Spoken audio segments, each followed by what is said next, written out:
So ayan guys, merong na-rescue tayong dalawang ahas. Ayan, magre-release tayo dito sa kagubatan. Walang ano na dito, walang kabahayan. Itong ahas na to is dog-tooth cat snake. Isang mildly venomous na uri ng ahas. Ito ay napadpad sa kabahayan ng tag-ulan.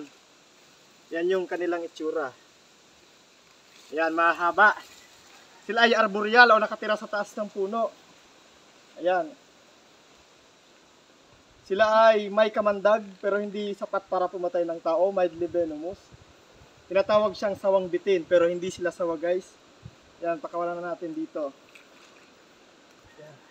Woo! Bye-bye! Yun yung isa. Medyo... Ayan sila makabahay.